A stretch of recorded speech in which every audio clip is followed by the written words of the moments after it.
what ended up helping y'all get over it? And like I said, you were on Maury, you did interviews. So what made y'all get over the fear of the media?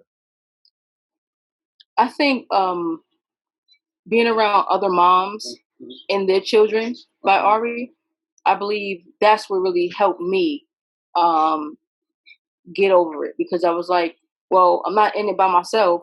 You know, the attention is not only on me. There's a host of moms around sharing their story, so it's not that bad. And then I think for me, it was the fact that I felt like I had to stand up for him and be a voice for him, because there was so many people knocking him for what he does, and there's so many people knocking us as the moms for what we do. And it was just like, okay, when the Maury platform came about, I was like, okay, you need to send me a list of questions before we decide to sit on your platform, because we did the New York Post, and the New York Post actually was supposed to be a Father's Day post. Yeah, it's supposed to be good. Of course, I've never read the New York Post before that. When I think of New York Post, I thought of New York Times. I was like, oh, well, that's great, not knowing it was tabloidish. So we sat down for that interview, and everything was great. They treated us great while we were there. They fed us. We had a good conversation. And then when that article hit, I was like, baby, look, this is not what we said. This is not the questions we answered. They seemed to have twisted words and just try to make us look really, really, really bad.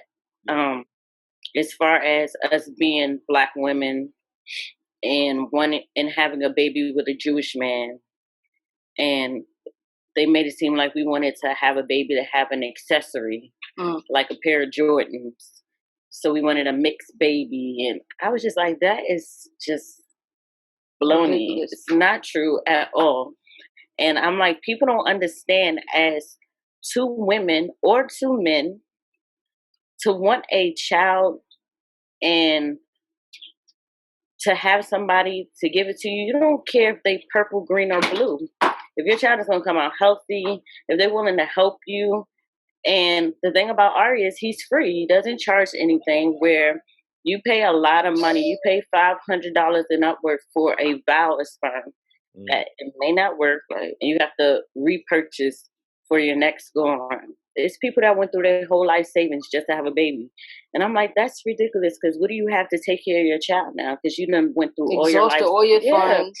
So to me, it was just like, how dare you say these things about us? How dare you think that we are Black women who hate the skin that we're in, that we have to go and have a baby with a white man just to feel like our baby is prettier or anything like that. I'm like, that is disgusting for you to even put that on us.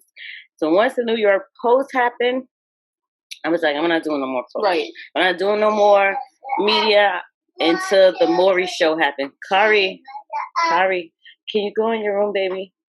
I see. Okay, thank you. But we talked to Maury, we talked to the producers, and we let them very much know what we are not there for and what we're not going to do.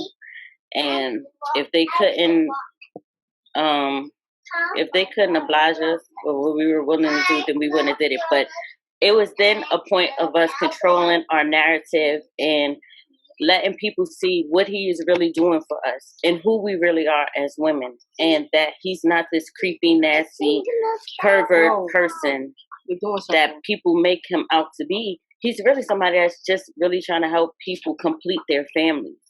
Yeah. And so that's what helped me jump into the media, because I was like, okay, we did one bad interview, and I was like, and this is what's going around, so now it's my chance to correct it. So I was willing from that point on to do anything positive. And that was really the only negative interview we've ever had is with the New York Post. Everybody else sees, and what that's we because see. That's because I think we didn't know any better. Yeah. We didn't know any better at that time. And now, like I said, with the whole YouTube thing is now we control the narrative, and now if someone wants to interview us or speak to us about our situation, we let them know up front. this is what we expect. You know, we don't want any disrespect or any, you know what I'm saying, any backlash. I think now there's an understanding as opposed to us just going in blindsided.